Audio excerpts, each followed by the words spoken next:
Tapi kenapa money politik itu selalu menentukan siapa yang akan menjadi kandidat menjadi ini?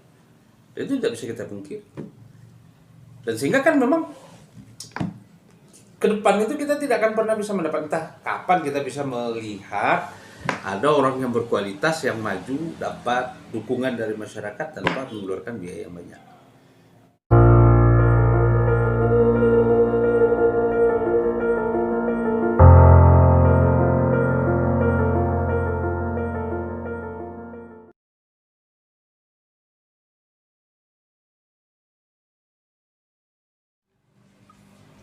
Assalamualaikum warahmatullahi wabarakatuh.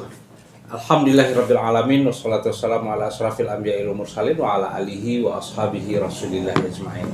Sahabat Palanta di mana saja Anda berada, kali ini adalah diskusi pertama di dalam masa new normal bagi Palanta Ramudo yang kita laksanakan di studio mini Palanta Ramudo yang masih sederhana, yang menghadirkan dua orang tokoh muda yang akan jadi pemimpin-pemimpin di masa akan datang. Mereka itu adalah Bung Rio Friadi dari OKP, aktivis mahasiswa yang bergerak di Kabupaten Agam dan Kota Bukit Tinggi. Selamat siang Bung Rio. Kemudian yang kedua kita menghadirkan Bung Aliman Syahmi, adalah founder dari Dangotuo Institute, di mana kita sering melakukan pembicaraan-pembicaraan, kajian-kajian bersama-sama. Selamat siang Bung Syahmi. Dan pada pertemuan kali ini kita akan memperbincangkan ada sesuatu hal yang baru dengan adanya COVID-19, pandemik yang kita rasakan hari ini ternyata merubah semua tatanan kehidupan kita, dan sehingga diistilahkan dengan era new normal. Jadi termasuk juga hari ini kita akan berhadapan dengan pilkada yang kan juga berubah dari pilkada-pilkada sebelumnya. Dan isu tentang pilkada menjadi sesuatu yang sangat strategis untuk kita bicarakan, karena bagaimanapun ke depan nasib rakyat ini ditentukan oleh siapa yang memimpin. Karena di situ akan dipertaruhkan sejumlah harapan, sebuah keinginan dari masyarakat untuk bisa terlepas, ditambah lagi dengan perkembangan teknologi yang begitu cepat. Dunia berubah dengan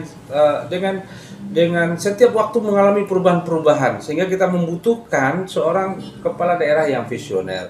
Itu mungkin pembicaraan kita hari ini tentang pilkada, dan apakah pilkada ini terkesan dipaksakan. Kalau misalnya apakah pilkada ini lebih baik diundur tahun 2021 ataukah memang lebih baik untuk dilaksanakan di tahun 2020 ini.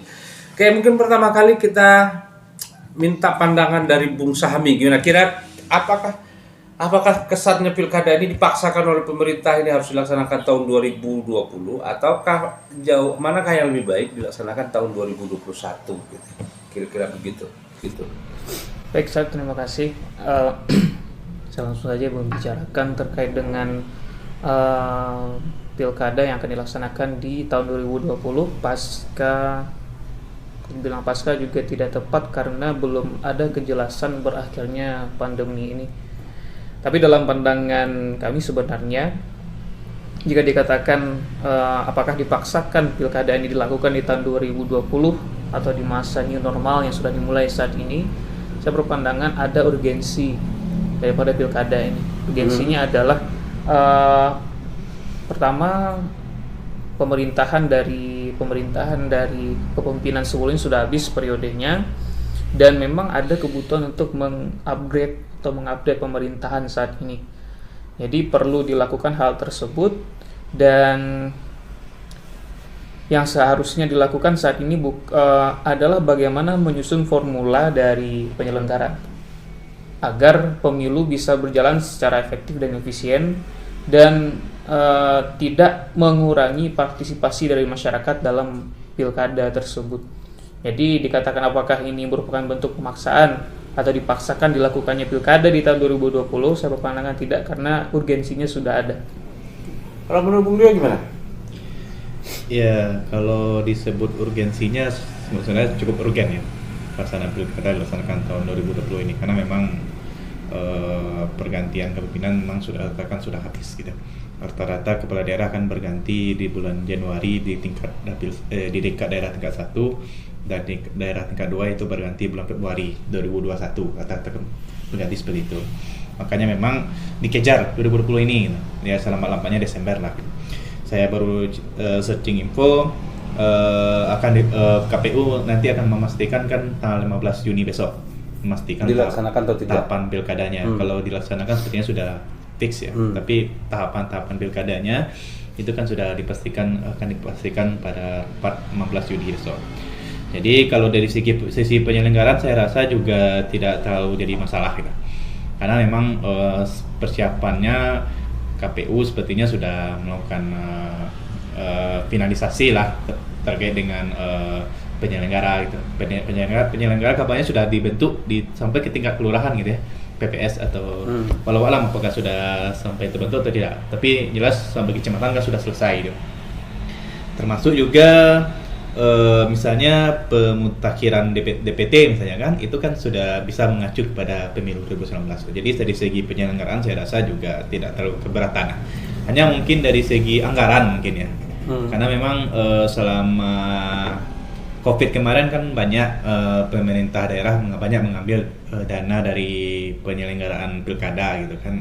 Nah, lalu memang apakah dana itu dikembalikan lagi ke daerah gitu, ke pemerintah daerah? Ya, apakah memang bisa dipenuhi nantinya oleh pemerintah pusat untuk dikembalikan untuk sebagai dana penyelenggaraan pilkada? Itu mungkin kalau saya rasa itu juga tidak akan jadi masalah besar ya. Mungkin secara teknis, kalau sudah menjadi keputusan pemerintah pusat itu kali soal pendanaan selesai lah gitu. Yes. Tapi gini, kira-kira menurut pandangan itu apakah kualitas pilkada ini di masa pandemik ini akan menurun atau bisa sama enggak dengan masa-masa sebelumnya, atau bisa jadi lebih baik? Kan terjadi dia karena tidak ada, saya rasa karena bagaimanapun pembatasan skala sosial berskala besar itu, berkumpul di lapangan atau berkumpul dalam ruangan dalam jumlah banyak itu akan dibatasi. Kemudian gimana caranya orang bisa menyerap ide, pikiran dan gagasan dari kepala-kepala daerah ini, ya kan? Dan bagaimana masyarakat untuk mengenalnya. Jadi ketika ini kita melihat apakah pilkada ini ketika dilaksanakan 2020 dengan masa yang begini akan semakin berkualitas, akan berkurang kualitasnya, sama atau akan semakin? Bagaimana menurut Bung Sabi? Berbicara tentang kualitas, dampak daripada perubahan formula mungkin belum bisa dipastikan apakah dia akan berkurang ataupun bertambah. Namun ada sebuah catatan yang penting untuk dilakukan. Pertama, untuk penyelenggara, bagaimana menyajikan ruang informasi publik yang bisa diserap lebih cepat oleh masyarakat. Bisa saja selama ini kita melihat yang secara sebelum pandemi sekarang, orang kalau kampanye kan berkumpul di lapangan. Kalau dalam kondisi sekarang kan berkumpul masih disarankan untuk tidak dilakukan. Namun penyampaian informasi bisa dilakukan door to door, dalam artian melalui informasi secara virtual disampaikan. Itu saya rasa bisa dilakukan secara intensif oleh para penyelenggara. Dan kemudian untuk selain peserta, berbicara tentang kualitas itu tidak lebih dari bagaimana peserta memberikan kesadaran kepada masyarakat, bagaimana dia menawarkan ide dan gagasan yang mudah dipahami, mudah dipercaya, dan bisa terukur dalam penerapannya. Ketika hal tersebut bisa dilakukan, insya Allah kita bisa melihat kualitas itu bisa dikendalikan. Itu asumsi yang harus dipenuhi ketika pemilu dilakukan pada masa new normal ini. Pertama, informasi disampaikan oleh penyelenggara dengan begitu intensif dengan media yang ada, dan kemudian bagaimana peserta itu juga melakukan hal yang sama, dan ditambah dengan bagaimana meyakinkan masyarakat bahwasanya ada hal baru yang akan dilakukan. Disitulah kita akan bisa melihat bagaimana peningkatan kualitas daripada, jadi mau new normal atau tidak, kualitas bisa dikendalikan. Kalau menurut Bung Rio, angka partisipasi akan naik enggak? Atau sama enggak dengan yang dulu? Dengan pilkada yang akan dilaksanakan di new normal ini? Iya. Ya, saya juga singgung dulu ya masalah kualitas tadi ya saya.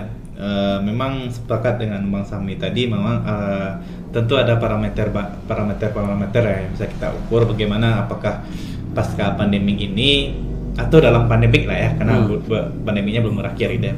Dalam pandemik ini apakah berkualitas atau tidak, tentu ada parameter yang kita ukur. Jadi termasuk menjawab pertanyaan dari tadi, apakah angka partisipasi pemilih, saya punya catatan di sini mana tentu akan sangat berbeda kualitas dari pilkada itu, baik dari segi kampanyenya, termasuk juga dari segi partisipasi pemilihnya. Yang menjadi catatan saya itu pertama dana kampanyenya dari calon itu besar gitu, karena kalau sebelumnya para kandidat itu sudah menyiapkan dana sampai bulan September tempur pilkada, sekarang tambah lagi Desember gitu. Nah, itu kan cukup berpengaruh juga bagaimana mau kandidat memutar otaknya, bagaimana bisa mendapatkan dana, bisa menyediakan dana gitu. TPS mungkin juga akan bertambah dari sebelumnya. Yang kedua, yang tak kalah menjadi pentingnya, pas di masa pandemi ini kan kita juga sama-sama memahami bahwa kondisi ekonomi masyarakat juga cukup menurun.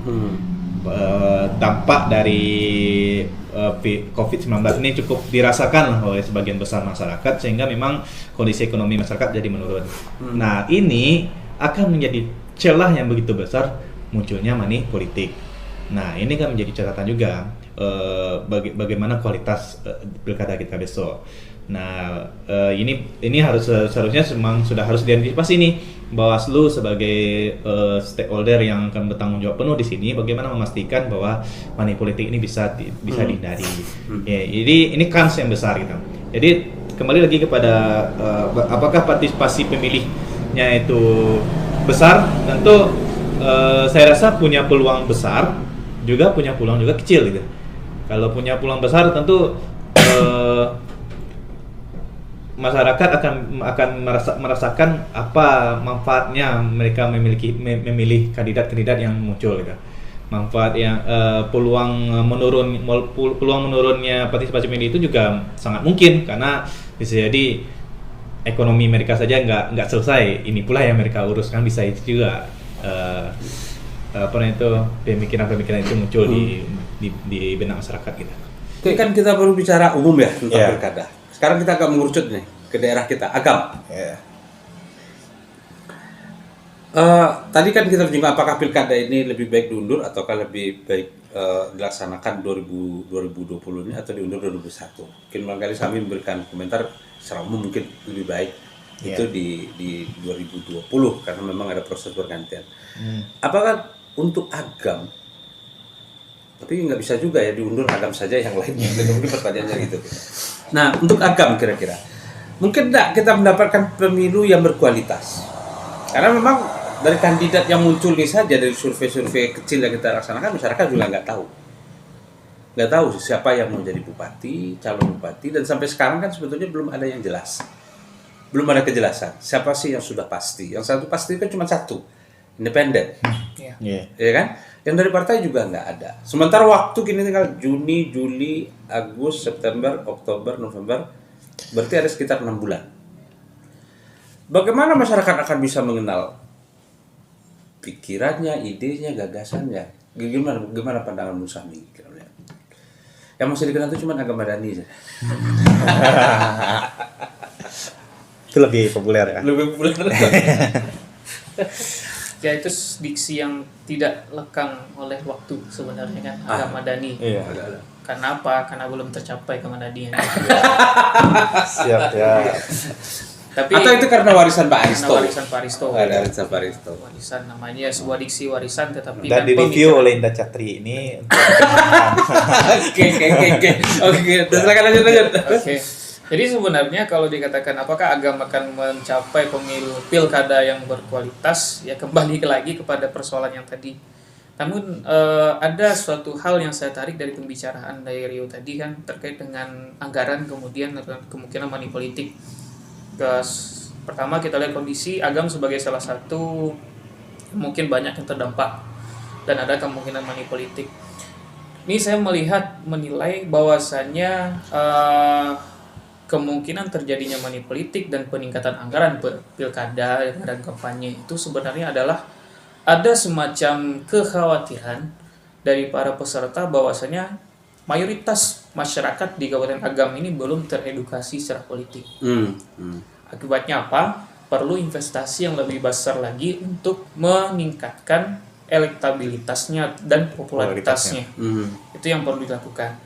Jadi selagi ada semacam anggapan yang demikian, kenaikan anggaran, kemungkinan money politik, kita masih menyaksikan kalau Kabupaten Agam ini akan mendapatkan pilkada yang berkualitas. Kenapa? Itu salah satunya itu. Dan kemudian ketika edukasi secara politik itu kurang di tengah masyarakat, maka kesadaran untuk berpartisipasi secara penuh di pilkada itu belum ada. Kecuali kepentingan pragmatis atau hal-hal yang sesaat. Tapi kemungkinan itu akan terbuka besar. Kenapa begini? Pertama, kondisi ini masyarakat sedang dipecahkan dengan dengan konsentrasi masalah ekonomi. Iya. Tekanan hidup yang luar biasa. Hari ini kan sebetulnya kenapa orang keluar semuanya rata-rata tidak tahan lagi, karena memang kan tidak bisa hanya dengan beras dan tidak bisa hanya dengan telur gitu. Karena listrik juga harus dibayar, pulsa harus dibeli, karena sekolah juga pakai keluhan orang tua hari ini lebih mahal sebetulnya daripada ini kan. Kemudian kebangkitan ekonomi belum, ini jalan, pilkada akan berjalan. Kemudian masyarakat itu akan semakin acuh kelihatannya, kan semakin acuh. Dan peluang itu akan terbuka. Peluang itu akan terbuka, dar itu akan terbuka gitu kita melihat. Nah, bagaimana mengantisipasi ini sebetulnya, dan kemudian apakah memang saya agak ragu kalau partisipasi masyarakat akan meningkat? Karena kondisi yang parah, kondisi ekonomi yang parah. Kalau ini tidak terbaiki, kalau Bung Sami melihat gimana? Tapi saya melihat begitu, kemungkinannya bisa terjadi. Bisa terjadi demikian. Ya kalau memang ingin mengejarkan pilkada di tahun ini, memang harus dilakukan langkah secara bersama. Jadi tidak untuk menyeimbangkan, stabilkan kesadaran masyarakat terkait dengan hal ini tidak bisa dilakukan oleh para pemerintah yang akan bertarung, calon-calon itu yang bertarung. Ini permasalahan yang kompleks karena ini berkaitan dengan perut. Ya. Nah, kan tetapi ketika yang namanya hal tersebut sudah terjadi, kita sebagai beberapa klaster masyarakat yang masih memiliki kesadaran hanya bisa melakukan yang namanya stabilisasi secara, saya berpandangan stabilisasi secara kerakyatan itu, secara masyarakat ini. Jadi memang ketika Ustadz bilang tadi peluang terbesar itu akan terjadi, ya gelombang yang namanya kecurangan, penurunan kualitas pemilu, dan bahkan orang bisa saja nanti muncul pandangan money politik dalam kondisi sekarang itu hal yang biasa, karena lihat kondisi yang sekarang. Perlu ada peningkatan jumlah uang beredar di tengah masyarakat, dan kemudian perlu adanya apalagi sekarang ya kita bergerak, bisa saja nanti ketika mereka berkampanye, oh ini relawan kami gitu. Kita mau mengumpulkan donasi, bisa saja mereka berdalih demikian, tetapi mereka melakukan branding di sana. Ini kan bisa ada hal yang baru, kan money politik ini mungkin saja bisa tidak dalam bentuk pemberian uang tunai atau amplop atau serangan fajar seperti biasa gitu. Iya. Ini kan perlu ada perumusan baru nih kerja KPU. Bansos itu bisa enggak itu menjadi indikasi sebagai bentuk money politik? Karena kan bisa saja dalam satu kalau menghitung dapat atau lah misalnya 40.000 untuk dapat suara di Kabupaten Agam ini, setiap orang bisa dapat bantuan 100.000 kali sekian, itu kan bisa dihitung semua, gitu kan. Tapi polanya diberikan bansos dalam bansos menjelang ini karena ada alasan COVID, gitu kan. Nah, apakah itu bisa dijadikan sebuah apa ya? Tapi kan harusnya kita bicara dengan orang KPU ya, diindikasikan sebagai sebuah kegiatan money politik. Nah, ini kan dilema. Iya kan?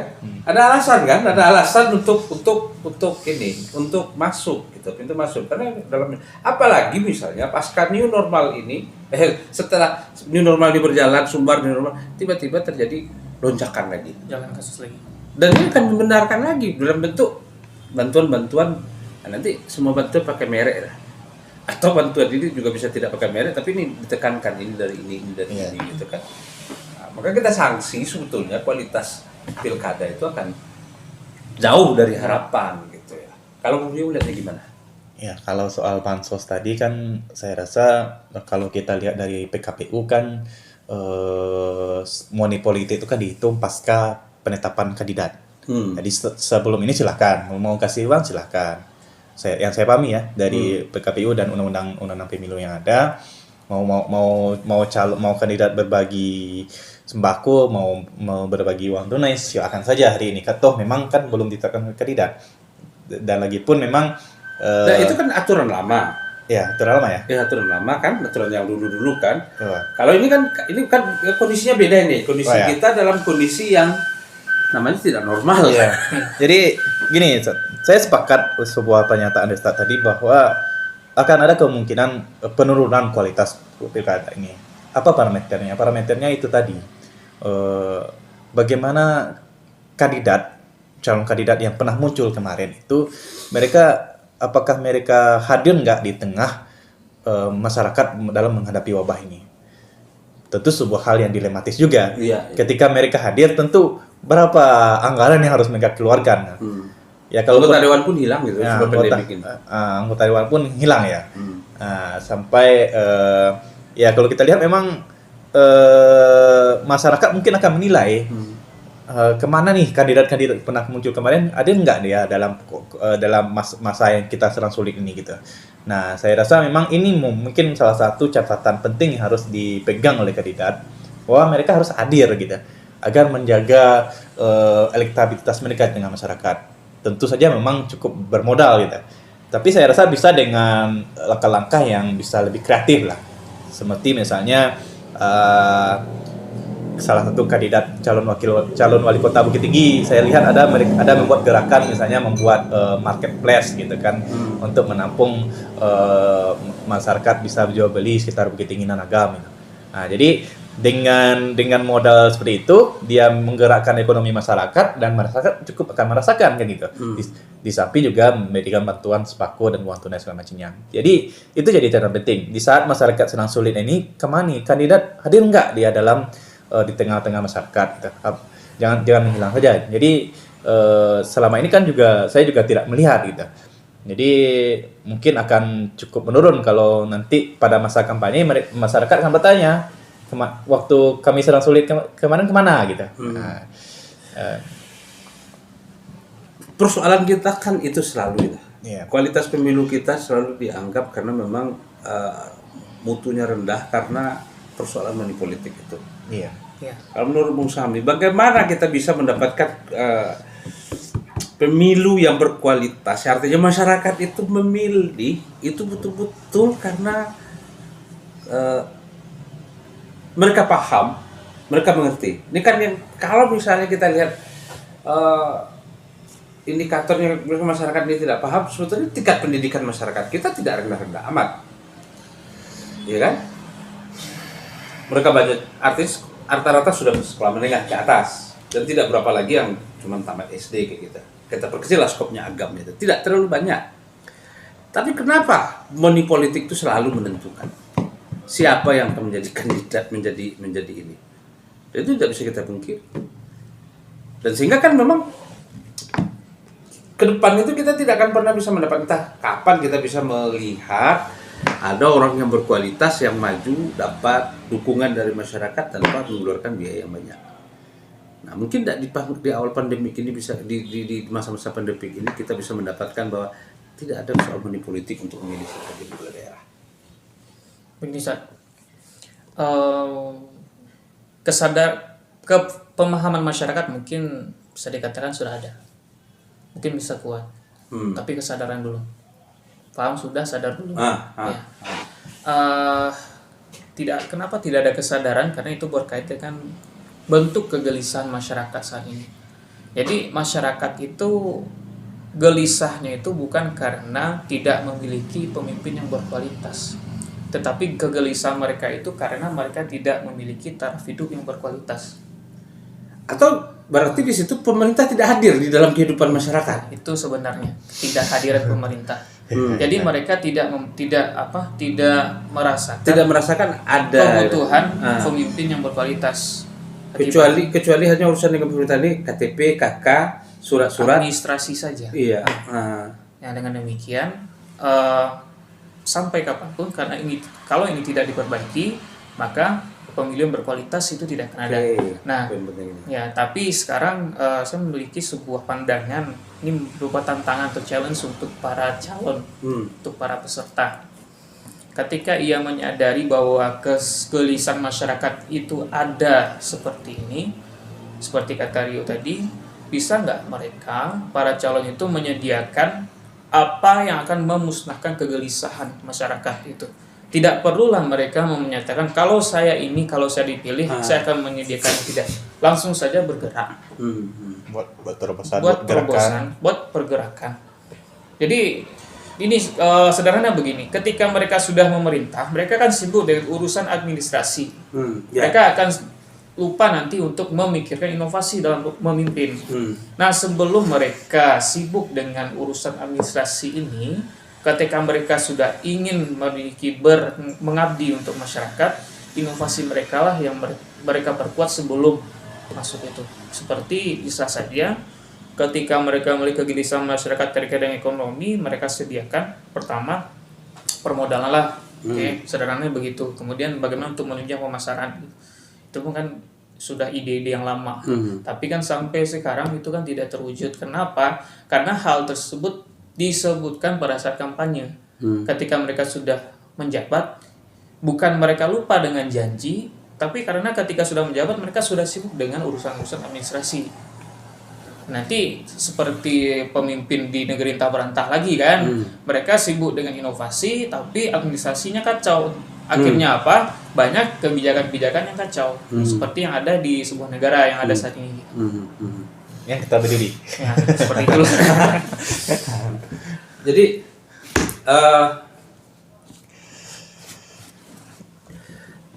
kalau kita bicara orang, itu kita bicara orang. Kita bicara orang. Dari kandidat-kandidat yang muncul ini, ya, gitu kan. Siapa sih yang sudah didengar ide, gagasan dan pikirannya? Ya, Kabupaten Agam ya. Ya, Kabupaten Agam. Yang sudah terdengar, yang sudah saya amati, yaitu yang independen itu. Independen. Iya, Bapak Suatrio. Yang Kenapa? Memang dari awal istilahnya passion politiknya itu memang bergerak daripada untuk pembangkitan UMKM. Itu memang kalau saya melihat itu memang dibutuhkan saat ini. Tapi saya menunggu selama pandemi ini sudah adakah semacam istilahnya bantuan untuk bergerak, bukan istilahnya menggerakkan. Bantuan untuk bergerak udah banyak, tapi menggerakkan masyarakat sudah ada atau tidak? Kayak menunggu-nunggu itu. Jadi baru cuman Suhatril. Incumbent masih Madani. Masih Madani, tapi belum tahu juga apa yang dipikirkan. AWR sudah ada yang dengar? Tidak. Belum ada. Ini kan kandidat bupati ya, bupati kita bicara AWR belum ada.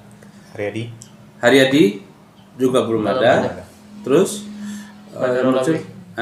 Bandar Labih juga belum ada. Walaupun ada wawancara saja di Parmentar Udo gitu ya. Tapi saya terbuka luas ke publik belum gitu ya. Belum ada. Karena memang sekarang kita beralih sedikit ke karena kira-kira kemungkinan dari Indonesia nih orang-orang muda. Berapa pasang yang akan muncul di Agam? Kalau saya paling banyak tiga Tiga. besar. Kemungkinannya. Kemungkinan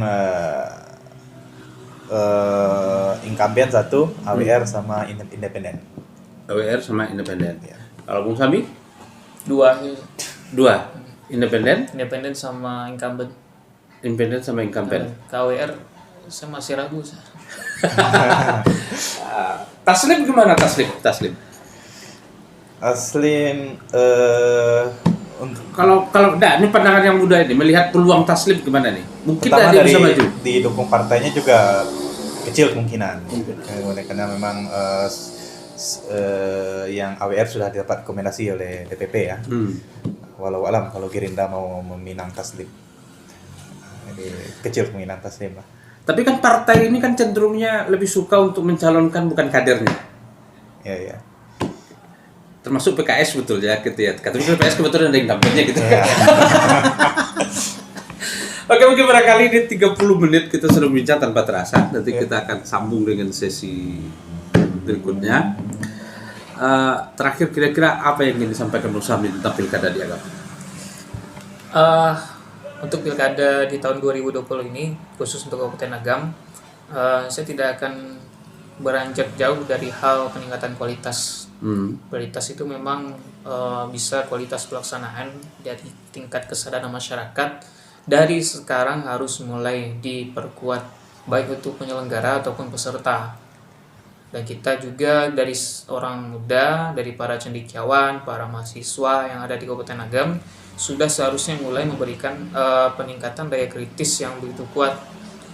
Jadi sisi kritis dari mahasiswa, saya mungkin ada semacam harapan gitu untuk rekan-rekan mahasiswa khusus yang di Kabupaten Agam terkait dengan pilkada ini perlu diperhalus lagi perasaan, perlu yang namanya diperkuat lagi kegelisahan, dan kemudian perlu berbaur dengan masyarakat. Ini perlu catatan, ketika pandemi mahasiswa tidak ada di kampus, mereka kembali ke rumah masing-masing dan kembali ke masyarakat masing-masing. Pada saat itulah mereka lebih paham dengan kondisi yang sesungguhnya, realita yang sebenarnya. Harus banyak interaksi dengan masyarakat.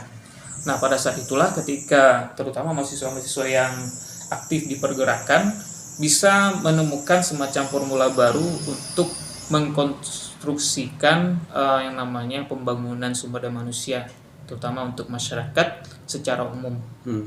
Dan yang kedua, kerisauan mungkin terkait dengan money politik itu semakin besar dengan kondisi saat ini. Tapi ini adalah tantangan bagi peserta yang memiliki tantangan. Kenapa? Ketika para peserta melihat kemungkinan money politik itu sebagai sebuah ancaman dan keluar dari itu sebagai peluang yang kuat, maka insya Allah akan pertama pelaksanaan pemilu akan berkualitas dan hasilnya pun akan berkualitas. Itu mungkin saya. Kalau Bung Rio gimana? Ya, kita masih punya PR besar mewujudkan agama madani. Ya, agama madani seperti yang terdapat dalam RPJM Kabupaten Agam sampai 2025. Ya. Kalau saya tak salah sampai 2025 kita ada semacam visi besar Kabupaten Agam ini sejak dirintis oleh Pak Risto Menandar mewujudkan agama madani. Perjalanan kita masih panjang dan mungkin menurut saya memang salah satunya bisa kita jadikan momentum pilkada ini sebagai sarana untuk bagaimana mengevaluasi, untuk memperbaiki apa yang menjadi cita-cita masyarakat dan Agam, salah satunya agama madani ini. Maka memang perlu kita hiasi ini dengan baik. Masyarakat mesti memahami pilkada itu memang substansinya adalah pemilihan kepemimpinan gitu, peralihan kepemimpinan. Maka kita sama-sama harus menjaga etika-etika yang ada, patuh dan taat kepada aturan-aturan yang berlaku. Kemudian bagi kandidat, saya rasa memang masa pandemi ini bisa menjadi plus, bisa jadi minusnya gitu.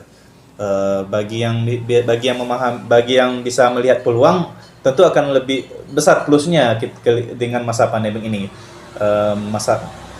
Masalah tingkat sekarang ini kan ketergantungan masyarakat dengan pemimpin cukup tinggi gitu.